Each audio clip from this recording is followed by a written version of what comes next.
Hi there, Finny. How are ya? You ready for the next episode? Hi, I'm Rob. Welcome to Dr.M Studio. Thanks for tuning in. This is the second video in this 59 Crestliner Viking repaint. So let's do a walk around. So if you haven't seen the first video, go on back one video beforehand and check that out. This is a 1959 Crestliner Viking. I took the mechanical and electrical stuff for the steering mechanism, double bagged that, and got all the cables and stuff stretched forward and bagged on the end. I'll get those out of the way. So I've had the boat sealed for leaks. I've had it on the lake before. I got a video when I put it on the lake with a 20 horse Honda. But she was taking on some water a little bit here and there, and I brought it into a fellow there, and he worked the aluminum and got things sealed up, tightened up the rivets, worked his magic, worked inside there. But otherwise, he said all this was in really good shape. He was impressed with this old of a boat. So anyway, it's a 14-footer. I just like these old runabouts. The old steering wheel, the old captain's position.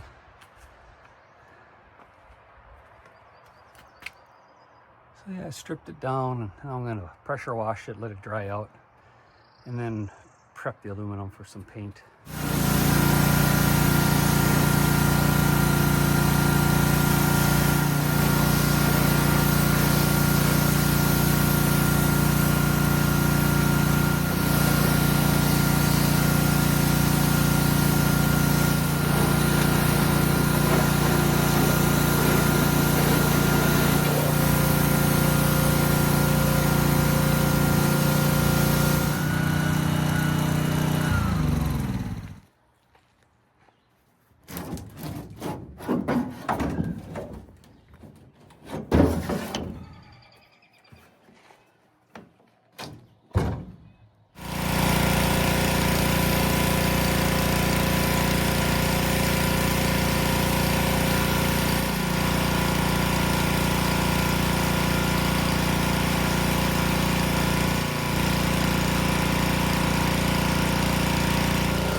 I used a fairly aggressive grit on my wheel, on the flat disc wheel. So I know there's gonna be marks, so I'm gonna build up primer. So I'm gonna take a Scotch-Brite pad, knock this down, and then redo it again until I get it nice and smooth.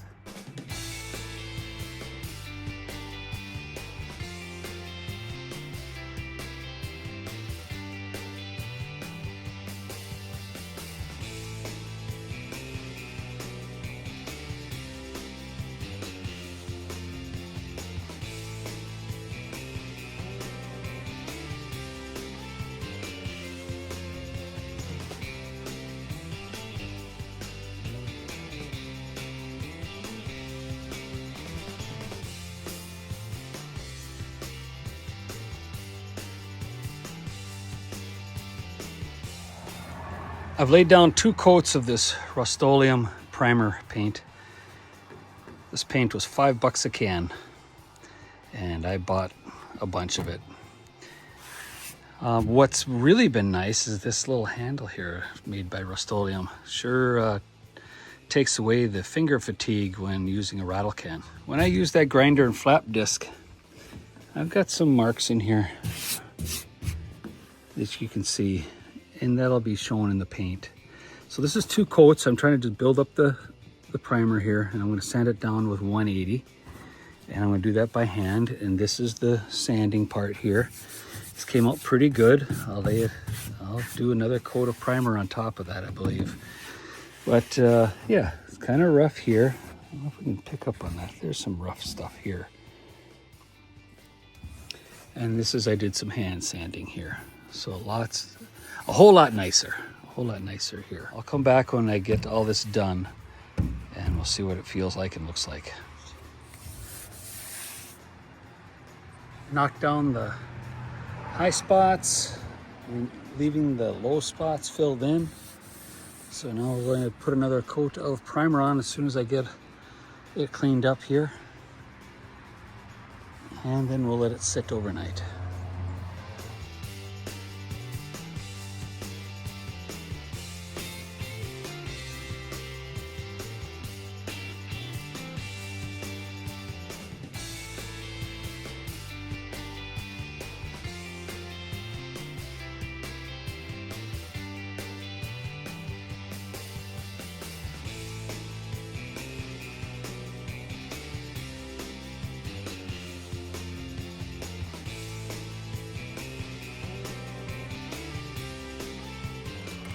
Now this is not a high build primer like you would see in automotive. So this is 3 coats of this $5 per can paint. And it really likes to get gummed up and roll up and ball. Unlike some of the automotive higher quality stuff. So you can see, yeah, this is what it likes to do. It likes to ball up when I'm sanding. And I just have to work it over and get it done. So it's coming along pretty nice. I got this half done here. I'll go and do the other half and finish up this middle spot. 1 more coat of primer then, and I will go with a 180 or 200. Scuff it up, and that should be ready for final paint.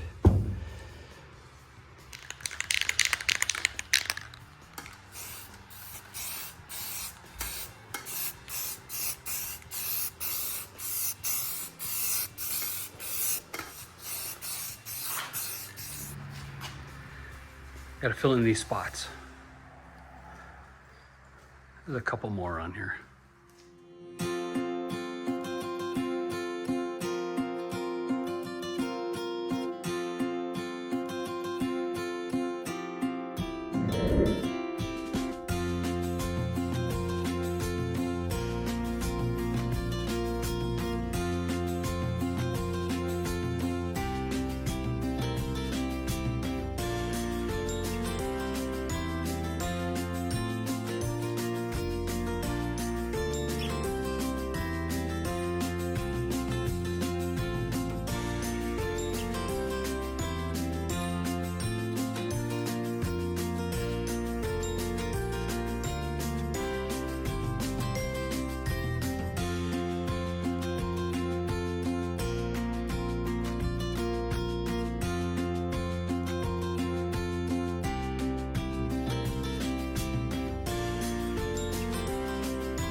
got a couple of dents.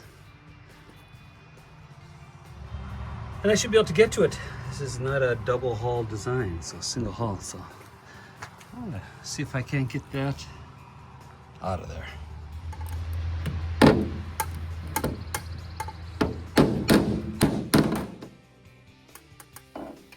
Sweet.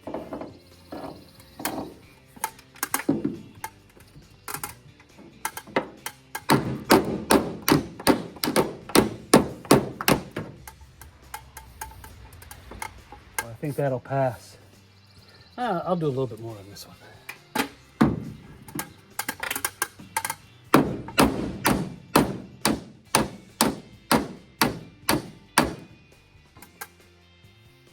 Good.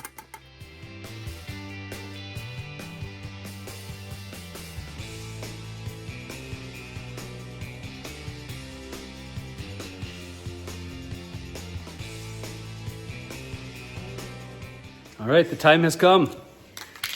I'm excited. I got the paint right here. Got to shake it up. And I'll get started painting this boat. I'm gonna get one side done. It's pretty warm out there. And it should take pretty well. Let's check it out.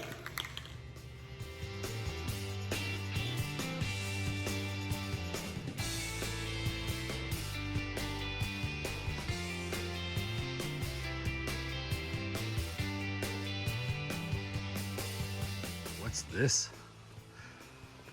What's going on here? Well, I painted it blue. Thought I'd like that. I don't. I don't like the satin look to it. Partially because this isn't a perfect paint job. And there are some marks that are in the paint from when I ground down with that flap disc. And it's bugging me.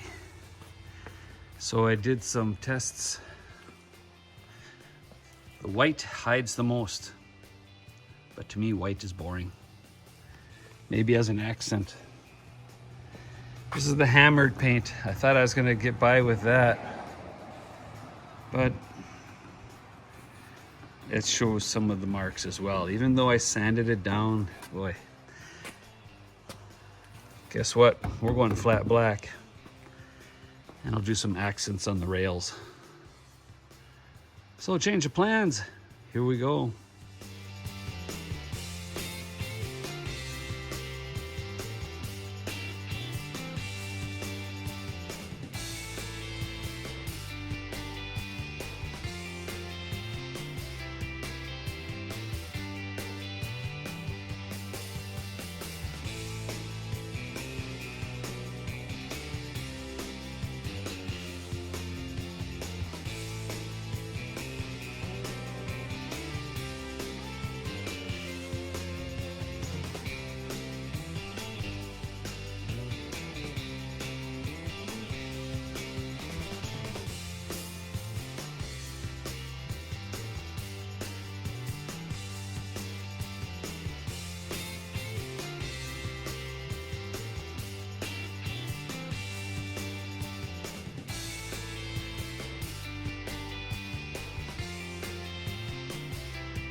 So here's a little recap, not completely done. I might put one more coat, I might not. I'm gonna buff this out a little bit. Doesn't look too bad, but I can make it look better. There's a couple of spots in there I can shine up. Ran out of machinery gray paint. That's from Ace Hardware. And that's what the hood is. And that's what I'm gonna do here instead of that green color. We're gonna go with the gray. Machinery gray, I like that color. I used that same color on the disc brakes on my 68 Chevy, if you saw that video. And if you haven't, go check out that, where I put some new tires on that 68 Chevy C30 car hauler. So anyway, machinery gray.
Let's take a walk around now that it's painted.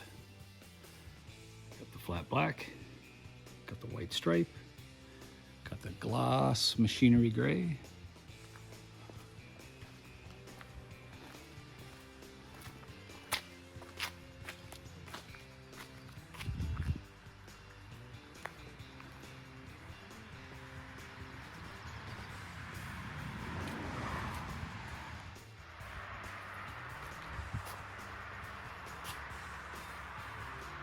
Not bad for a rattle can paint job.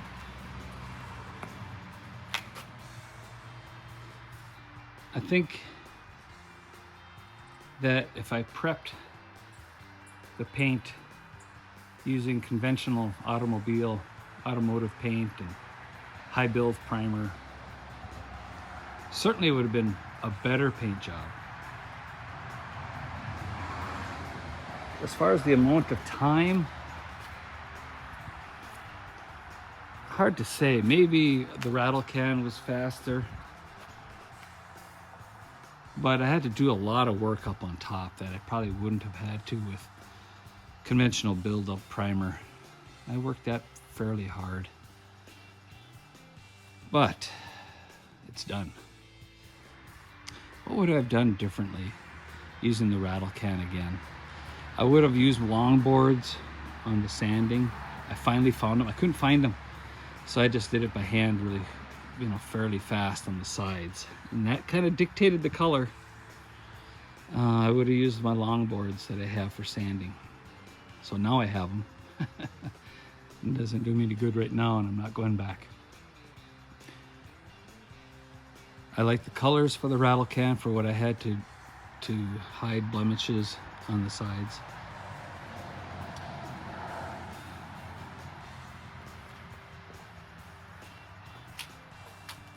As far as using a rattle can, tell me what I could have done better. Go ahead and make a comment in the comment section. But it was fun. I guess the prep time for automotive would have taken longer, but the prep and repair after the paint was done probably took longer. So if I was going for a pristine finish, I would have gone automotive. Or I would have gone with a wider spray. They have, Rustoleum makes the wider spray. and I didn't get those cans. They were about $15 a can. They would have covered the areas faster. Maybe I would have spent about the same amount of money. I didn't tally it up. I have some leftover paint that I'm going to keep on the shelf for other projects. So I guess giving a price probably wouldn't be a fair thing to do. But it's more of a convenience thing, getting it painted here with the rattle can. That Rustoleum sprayer thing that I showed, that saved my fingers quite a bit. That was a good thing to get, and I would definitely get those if you're thinking about doing a rattle can project. I guess all I have to say is I gotta keep going now. Got it painted, and you can kind of see what I'm doing. The next project that you're gonna see is I'll document the transom build, replacing the wood, and then hooking up all the electronics, and I got gauges that are gonna go there. And like I said, I got an idea about that steering wheel. See if I can make that come to pass. So with this, I'm gonna close out the second video of the rattle can paint job. And I will have another video that will dress this thing up more and get it on the water. So stay tuned for that. If you haven't subscribed, go ahead and do so. You'll get automatic notification. Doesn't cost you a thing. Thank you very much for doing that. And don't forget to hit the like button. Go ahead and make a comment if you wish, where I could have improved upon. Maybe something that you liked, that you learned about.